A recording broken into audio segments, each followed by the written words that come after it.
I'm David Chen. I'm 32 years old, and last Thanksgiving, my entire family gathered around our dinner table to laugh at my pathetic living situation.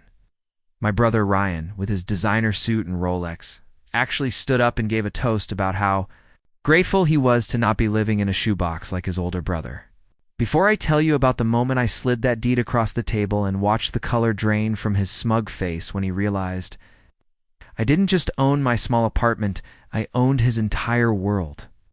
Before we jump back in, tell us where you're tuning in from, and if this story touches you, make sure you're subscribed because tomorrow I've saved something extra special for you. The dining room at my parents' house in Lake Oswego was suffocating that evening. The mahogany table, polished to a mirror shine, reflected the crystal chandelier that my mother Margaret had insisted was a family heirloom, though I knew she bought it from an estate sale 3 years ago. The smell of roasted turkey and my father's expensive cologne hung heavy in the air, mixing with the unmistakable scent of superiority that seemed to follow my family wherever they went.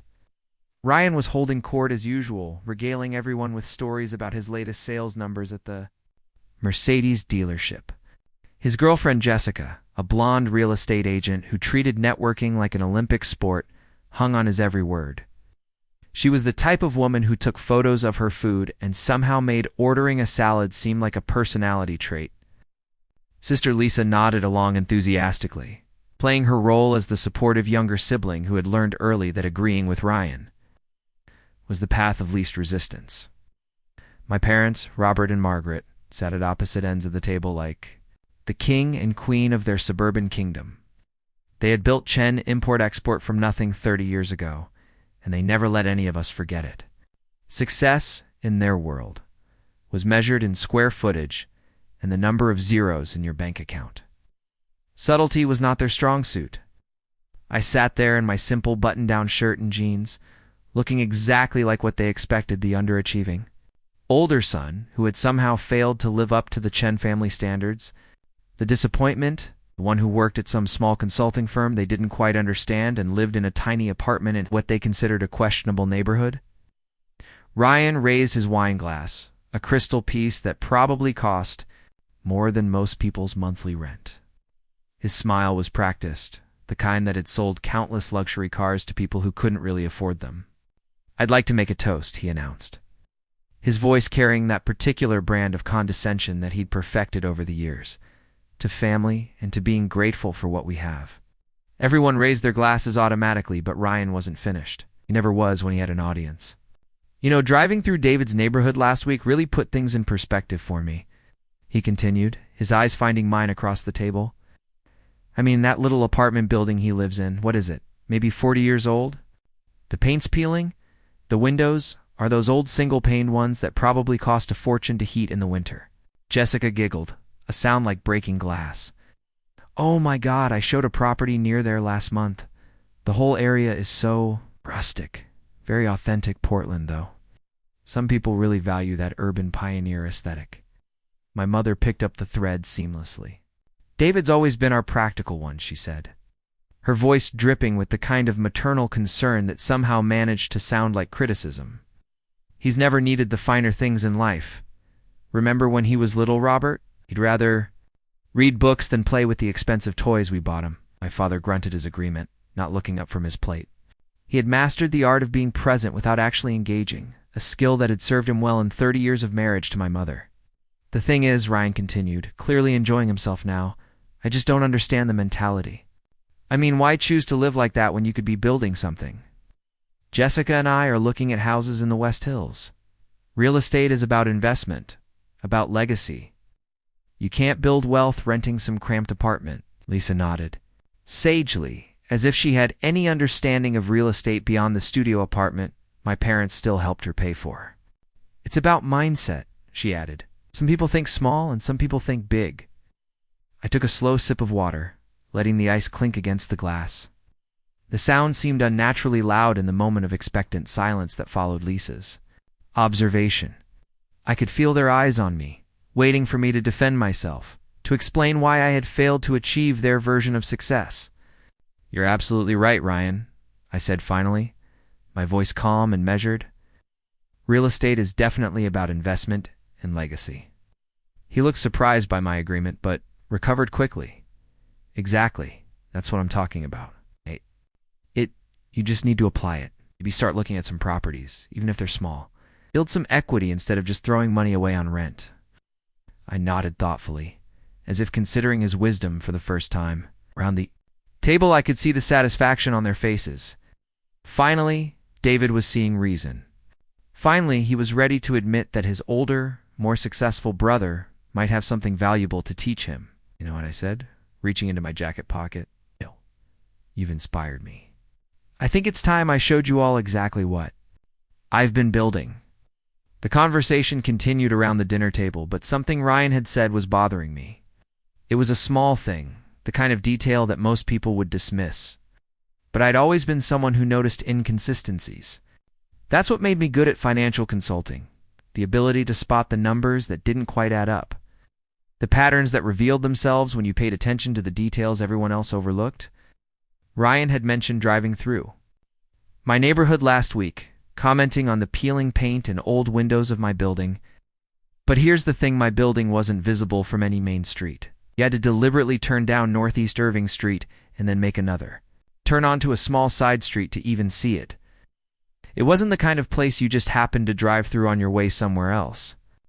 I watched him as he continued pontificating about real estate investments, his hands gesturing expansively as he explained market dynamics to Jessica, who nodded along as if she were learning something revolutionary. There was something performative about it, like he was reciting information rather than sharing genuine experience.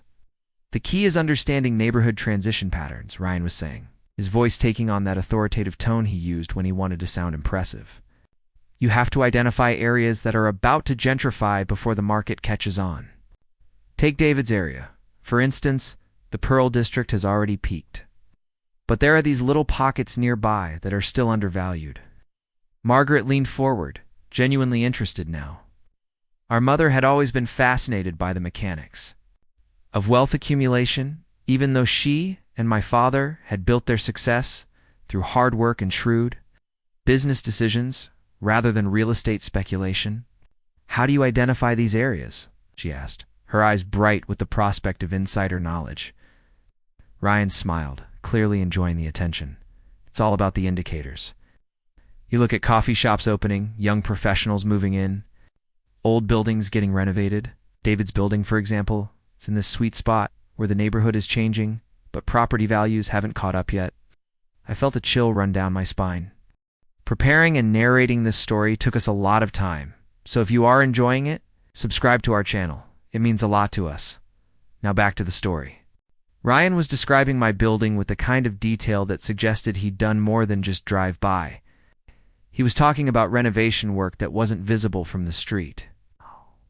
Changes that had happened over the past year that only someone who'd been paying very close attention would notice.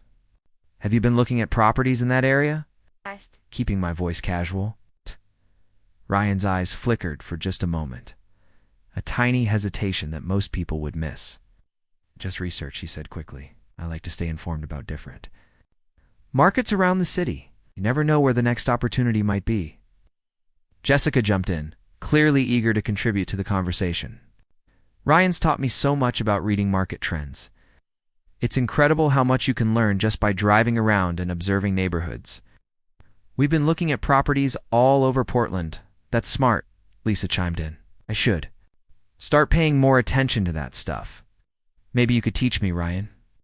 As the conversation continued, I found myself studying my brother more carefully. His Rolex was Relax, could tell by the way the second hand moved in smooth sweeps rather than discreet ticks. His suit was expensive, definitely custom-tailored. The Mercedes keys he'd casually placed on the table were for the latest model. Everything about his appearance screamed success, but something felt off. I decided to probe a little deeper.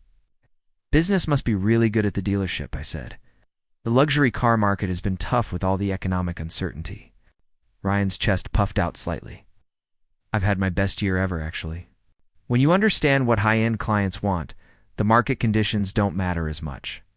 It's about building relationships, providing value beyond just the transaction. That's impressive, I said, genuinely curious now. Mercedes must be pleased. Are they giving their top performers any special incentives this year?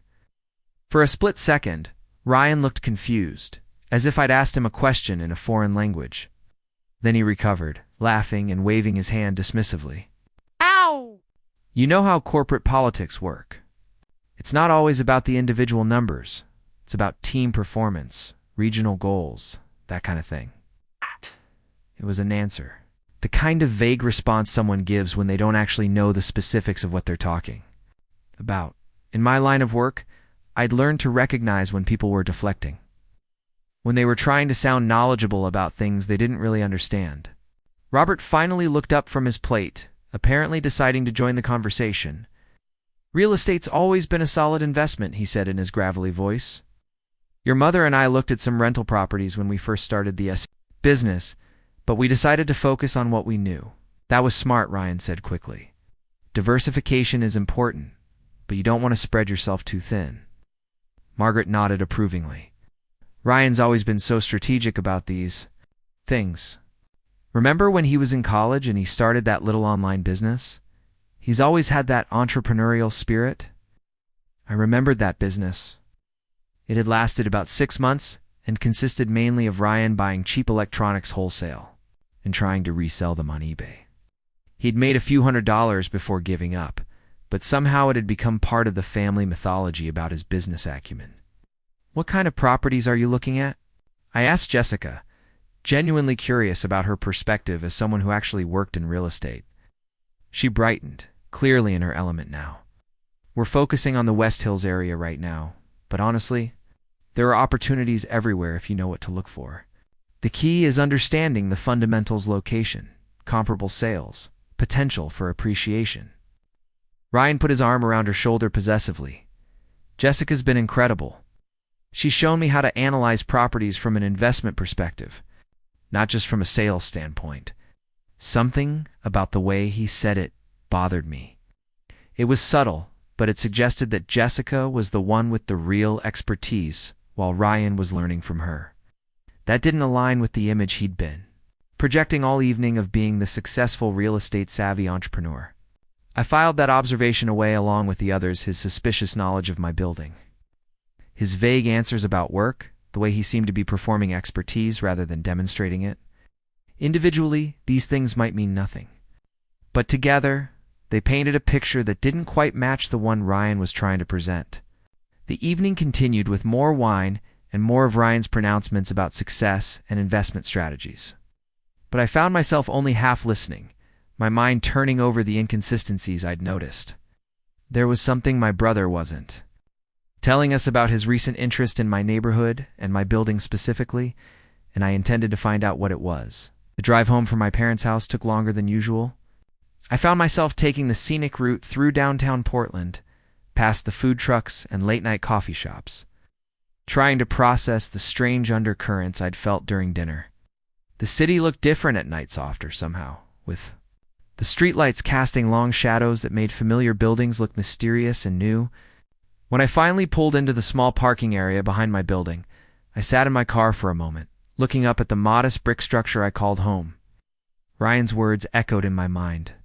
The peeling paint he'd mentioned was barely visible, and only if you knew exactly where to look. The windows he'd criticized were original, yes, but they'd been recently restored and were actually quite beautiful when you appreciated their craftsmanship. I climbed the stairs to my third-floor apartment, my footsteps echoing in the quiet hallway. Mrs. Patterson's television murmured behind her door on the second floor, and I could smell the lingering aroma of someone's late dinner, probably the young couple in Tua who always seemed to be cooking elaborate meals. My apartment was exactly what Ryan had described: small, practical, furnished with pieces I'd collected over the years, rather than purchased as a coordinated set. But it was mine, and it was comfortable, and I'd never felt any particular shame about it until tonight. I poured myself a glass of water and sat at my small kitchen table, staring out the window at the building across the street. That's when I noticed something that made my blood run cold. There was a black SUV parked on the street below, and sitting inside was a figure I recognized even in the dim streetlight. Ryan's distinctive profile was unmistakable, even from 3 stories up.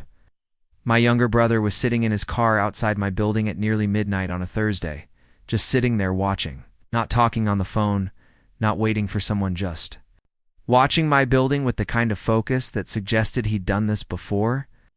I moved away from the window, my heart racing. The casual knowledge he'd displayed at dinner suddenly took on a much more sinister meaning. He hadn't just driven through my neighborhood once, he'd been conducting surveillance. I grabbed my phone and carefully positioned myself where I could see the street without being visible from below.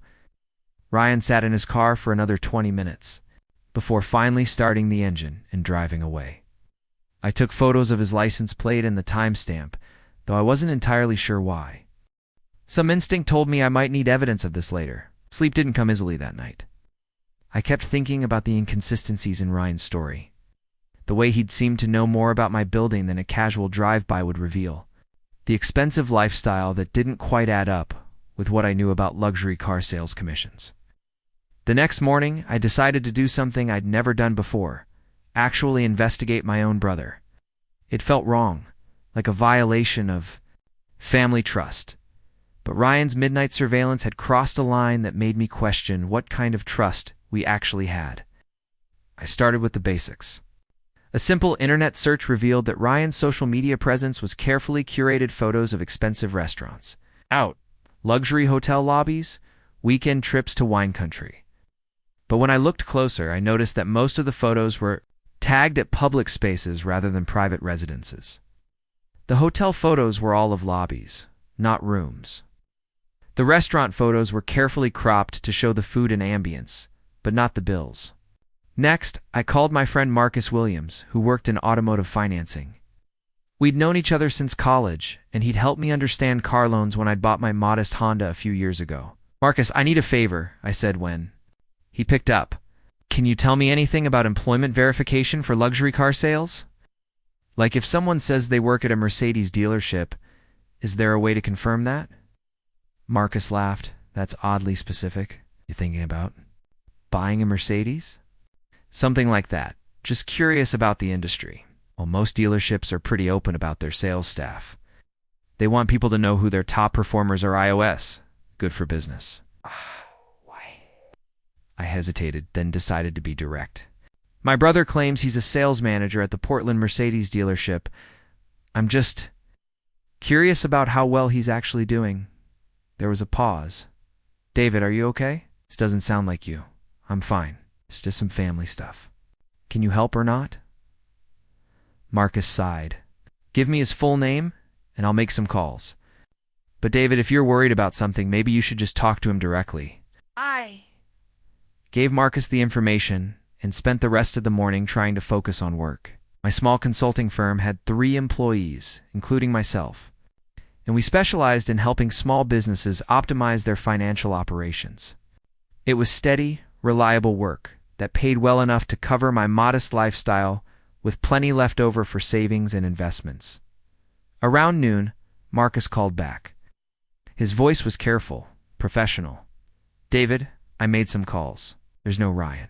Chen currently employed at any Mercedes dealership in the Portland metro area. In fact, there's no record of him ever having worked for Mercedes-Benz in Oregon." The words hit me like a physical blow. "Are you sure?" Checked with 3 different locations and spoke to 2 regional managers. They were very helpful apparently. They get a lot of employment verification requests. "Your brother has never worked for them." I thanked Marcus and hung up, my mind reeling. If Ryan wasn't working at Mercedes, where was his money coming from? How was he affording the lifestyle he was displaying so prominently? I spent the afternoon thinking about what I knew and what I didn't know. Ryan had been surveilling my building. He was lying about his employment. He had detailed knowledge about my neighborhood that suggested more than casual interest. And he seemed to have money from sources he wasn't willing to discuss honestly. That evening, I decided to take a walk around my neighborhood, paying attention. 2 details I'd previously ignored. The Pearl District had indeed changed significantly over the past few years. Property values had risen steadily, and there were signs of ongoing development everywhere. New businesses opening, old buildings being renovated, young professionals moving into previously overlooked areas. As I walked, I started noticing things. that should have been obvious before. There were several small apartment buildings similar to mine within a few blocks radius. Some were clearly being renovated or upgraded. Others looked like they might be for sale, though I didn't see any obvious signs. On a whim, I stopped by the small real estate office on Burnside Street that handled a lot of the neighborhood properties. The agent on duty was a friendly woman named Carol who seemed happy to chat about the local market. Hey, this area's really taken off in the past couple of years, she told me. We've had a lot of investors looking at the smaller buildings, 4 to 12 units mostly. There's good money to be made if you know what you're doing. What kind of investors? I asked, trying to sound casually interested. Oh, all types. Some are local developers looking to renovate and flip. Others are people wanting to get into rental property management. We even had this young guy last month asking very specific questions about one particular building. My heart started racing. What kind of questions? Carol lowered her voice conspiratorially. He wanted to know about ownership history, rental, income potential, whether the current owner might be interested in selling. Very detailed stuff. Professional level research. Do you remember which building? She thought for a moment, then pointed in the direction of my street. It was that brick building over on Irving. Nice little property, very well maintained. The owner's smart, keeps his units filled with good tenants, maintains the property beautifully. Whoever that investor was, he'd picked a good target. I walked home with my mind spinning. Ryan had been conducting professional level research on my building. He'd lied about his job. He was surveilling my home. And somehow, he had money for an expensive lifestyle despite apparently being unemployed. Whatever my brother was planning, it involved my building specifically. I was starting to suspect that his recent interest in real estate investment wasn't nearly as casual as he'd made it seem. The next morning, I called Lisa. My sister had always been the most approachable member of our family, and if anyone would listen to my concerns about Ryan's behavior, it would be her. She picked up on the third ring, sounding rushed and distracted. Hey David, what's up? I'm between meetings, so I only have a few minutes. I took a deep breath, trying to figure out how to explain my concerns without sounding completely paranoid. Lisa, I need to ask you something about Ryan. Has he mentioned anything to you about looking at real estate investments? There was a pause, and I could hear her typing in the background. Real estate? I mean, he and Jessica talk about buying a house sometimes, but that's pretty normal for people their age, right? Why are you asking? It's just some things he said at dinner last night didn't add up. And I found out he's not actually working at the Mercedes dealership like he claims. The typing stopped abruptly. What do you mean he's not working there, David? That's a pretty serious accusation. I had a friend verify it. There's no Ryan Chen employed at any Mercedes dealership in Portland. There never has been, Lisa's voice took on that particular tone she used when she thought someone was being unreasonable. David, are you sure your friend checked the right dealerships? Maybe he's working at a different location? Or maybe he's not using Chen as his last name professionally. Some people do that. Lisa, I gave my friend his full name and asked him to check everywhere. Ryan has never worked for Mercedes in Oregon. Okay, well, maybe he works for a different luxury car brand. Or maybe he's in between jobs and just didn't want to worry mom and dad. You know how they get about unemployment? I felt my frustration. Building, that's not the point. He lied to all of us. And last night, I saw him parked outside my building, just sitting there watching it for almost half an hour. The silence stretched long enough that I wondered if the call had dropped. Finally, Lisa spoke, her voice careful and measured. David, I think you need to step back and think about what you're saying. You're accusing Ryan of lying about his job and stalking you. That's pretty intense. I'm not accusing him of stalking. I'm just saying his behavior is strange, and I think something's going on. Or maybe you're feeling insecure because he's doing well, and you're still living in that tiny apartment. David, I say this with love, but you've always been a little sensitive about Ryan's success. The words stung because there was just enough truth in them to make me question myself. Had I always been jealous of Ryan? Was I seeing conspiracies where none existed because I couldn't handle my younger brother being more successful than me? Lisa, this isn't about jealousy. I saw him outside my building with my own eyes. Did you go down and talk to him? Maybe. He was in the neighborhood for something else and just stopped to make a phone call. You said yourself it was late, maybe he didn't want to bother you.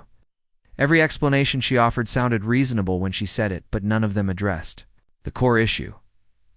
What about the Mercedes job? I don't know, David. Maybe there's a perfectly good explanation for that too. But even if there isn't, why is it your business? Ryan's an adult. If he wants to exaggerate his job situation to make himself look better, that's between him and his conscience. After I hung up, I felt worse than before I'd called. Lisa had managed to make all of my concerns sound petty and suspicious. Maybe she was right. Maybe I was looking for problems where none existed because I was uncomfortable with Ryan's apparent success. But I couldn't shake the feeling that something was wrong, so I decided to try a different approach. I called my mother. Margaret Chen had built a successful business from nothing, and she had sharp instincts about people and situations. If anyone would take my concerns seriously, it would be her. David, honey, how nice to hear from you twice in 2 days, she said when she picked up. Is everything all right? I wanted to ask you about something. Has Ryan talked to you about his work lately? I mean, specifically about what he does at the Mercedes dealership? I could hear her moving around, probably organizing something. While she talked, oh, you know Ryan, he's always been modest about his achievements. He doesn't like to brag, but we can see he's doing very well for himself. That beautiful car, those nice clothes. Your father and I are so proud of how he's turned out. But has he actually told you details about his job? It's like what his responsibilities are, who his manager is, that kind of thing? Margaret's voice took on a slightly sharper edge. David, what exactly are you getting at? You questioning your brother's success? I'm not questioning his success. I'm just trying to understand where it's coming from. I had someone check, and there's no record of Ryan working at Mercedes. The silence that followed was different from Lisa's pause. This was the silence of a mother who was deeply displeased with what she was hearing. David Chen, I am very disappointed in you right now. Your brother comes to dinner, shares his success with the family, offers you helpful advice about your living situation, and your response is to hire someone to investigate him? What kind of person does that? Mom, I didn't hire anyone. I just asked a friend to verify. I don't want to hear it. His jealousy has gone far enough. Your father and I have watched you struggle with Ryan's achievements for years, but this crosses a line. Investigating your own brother because you can't accept that he's doing better than you? It's shameful. I felt like I'd been slapped. This isn't about jealousy. Something strange is happening, and what I think is that you need to take a long, hard look at yourself and figure out why you're so threatened by your brother's success that you're willing to make up conspiracies about it. Ryan has always looked up to you, David. You're his older brother. This kind of suspicion and resentment is going to destroy your relationship with him, and it's going to tear this family apart. The conversation ended with Margaret hanging up on me, something she'd never done before in my entire life. I sat in my small apartment, staring at my phone, feeling more isolated and confused than ever. Maybe they were all right. Maybe I was being paranoid and jealous. Maybe the explanation for Ryan's behavior was simpler than I thought, and I was creating drama where none existed because I couldn't handle the fact that my younger brother had surpassed me professionally. But even as I tried to convince myself that my family was right, I couldn't forget what I'd seen with my own eyes. Ryan sitting in his car outside my building, watching. The real estate agent's description of someone asking detailed questions about my property. The complete absence of any record of Ryan working where he claimed to work. I decided to try one more person, my father. Robert Chen was a practical man who had built his success through careful observation and strategic thinking. If I could present my concerns to him in a logical, business-oriented way, maybe he would listen. I drove to my parents' house that evening, hoping to catch him alone. I found him in his home office, reviewing invoices for the import business. Dad, do you have a minute? I wanted to talk to you about something. He looked up from his paperwork, his expression neutral. Your mother told me about your phone call today. David, I'm going to be direct with you. His behavior is unacceptable. My heart sank. I hadn't even presented my case yet, and he'd already made up his mind. I just think there are some inconsistencies in Ryan's story that we should pay attention to. Robert set down his pen and leaned back in his chair. Son, I've been in business for 30 years. I've learned to read people, to spot when someone is trying to deceive me or take advantage of me. Ryan is your brother. He's family. The fact that you're treating him like a business adversary tells me more about your state of mind than it does about his behavior. The conversation that followed was essentially a repeat of my earlier calls, but with my father's particular brand of disappointed authority. By the time I left their house, I felt completely defeated. 3 members of my family had essentially told me the same thing. I was jealous, paranoid, and potentially unstable. They'd painted me as the problem, the one whose judgment couldn't be trusted. But as I drove home through the quiet streets of Portland, I realized that they're unanimous. Dismissal of my concerns had accomplished something they probably hadn't intended. It had made me absolutely certain that I needed to find out the truth about my brother, regardless of what my family thought about my motivations. Because if I was wrong, I would apologize and work on whatever jealousy issues they thought I had. But if I was right, then my family's eagerness to dismiss my concerns meant that, whatever Ryan was planning, I was completely on my own in stopping it. The breakthrough came from an unexpected source. 3 days after my disastrous conversations with my family, I received a call from Mrs. Patterson, the elderly woman who lived in apartment to B. She rarely spoke to anyone in the building beyond polite greetings. So when she knocked on my door that Thursday evening, I knew something was unusual. "David, dear, I hope you don't mind me bothering you," she said, her voice nervous and apologetic. "But I received something in my mail that I think might belong to you." The postal worker must have mixed up our boxes. She handed me an official-looking envelope addressed to David Chen. But delivered to Unit 2B, the return address made my blood freeze. Portland Property Assessment Office. I thanked Mrs. Patterson and waited until I was back in my apartment to open it. Inside was a notice that a formal property assessment request had been filed for my building. Someone was trying to determine the exact value of the property. According to the documentation, the request had come from Ryan Chen, listed as a potential interested party in property acquisition. My hands were shaking as I read through the legal language. Ryan wasn't just casually interested in my building, he was actively pursuing purchasing it.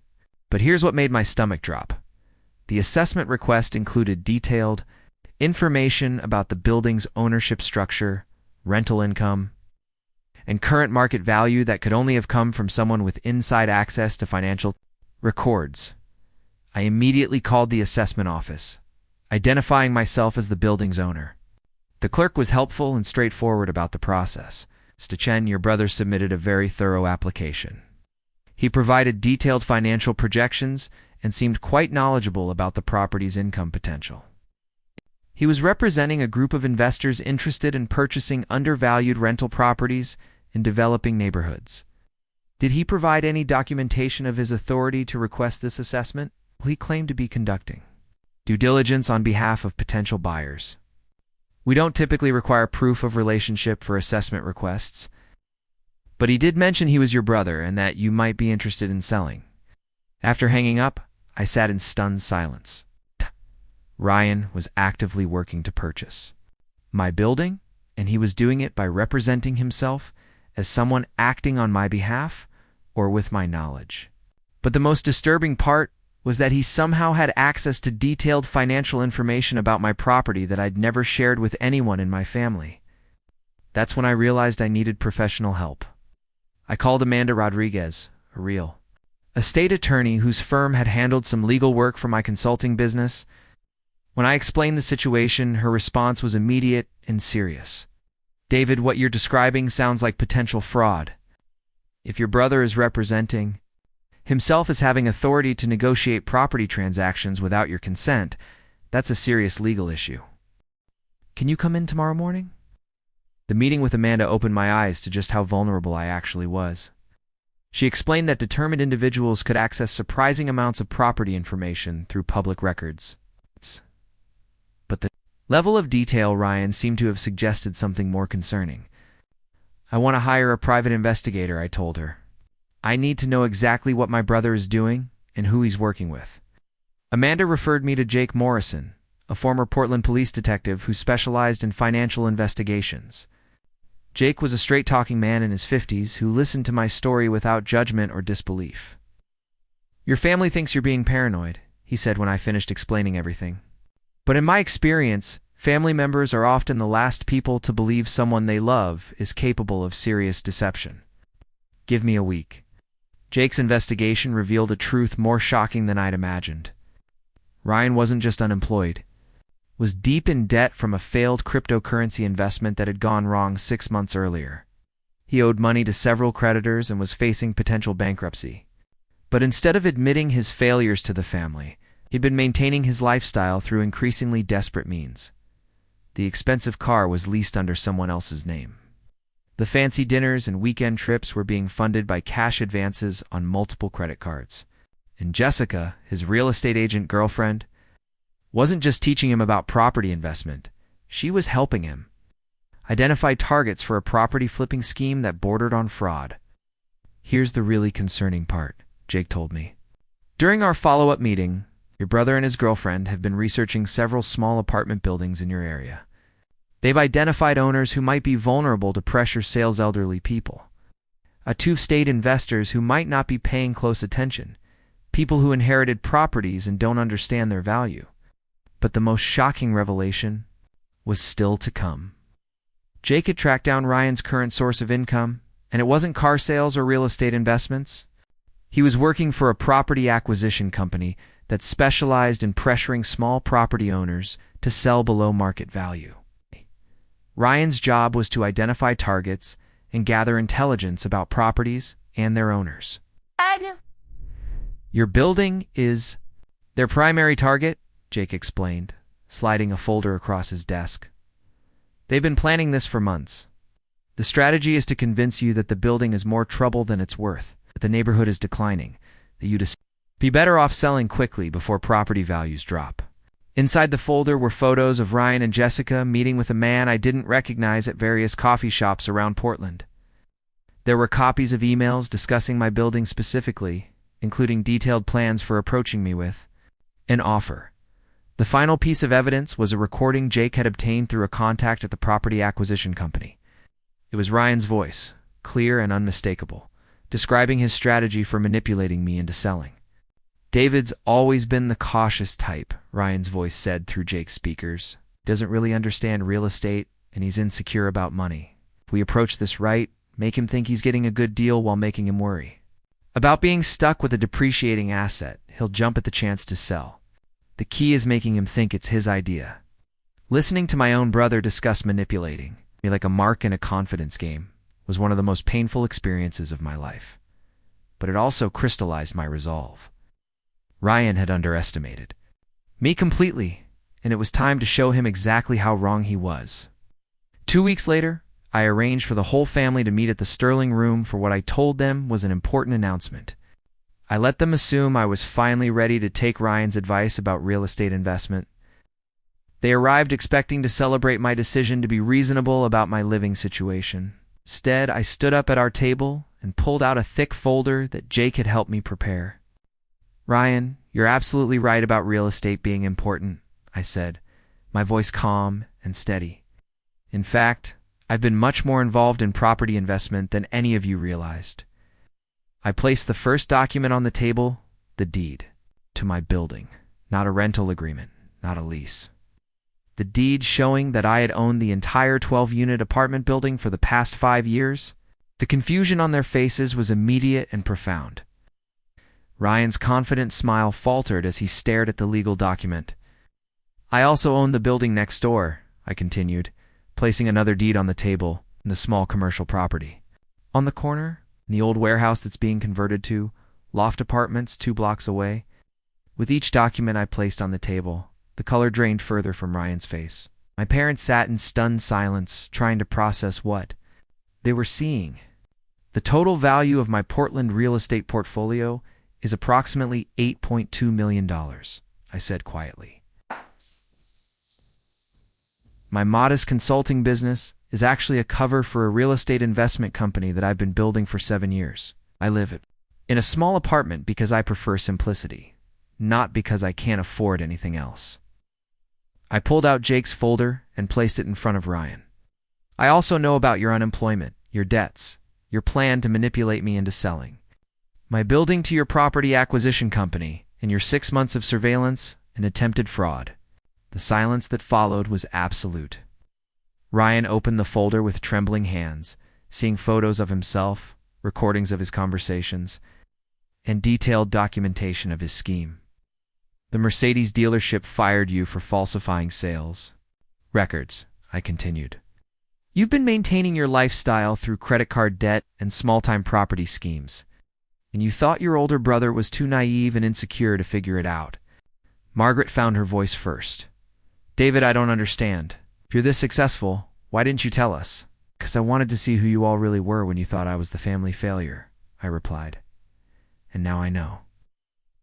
Looked up from the folder, his face a mask of desperation and rage. You can't prove any of this. It's all circumstantial. Eyes. I smiled for the first time all evening. X.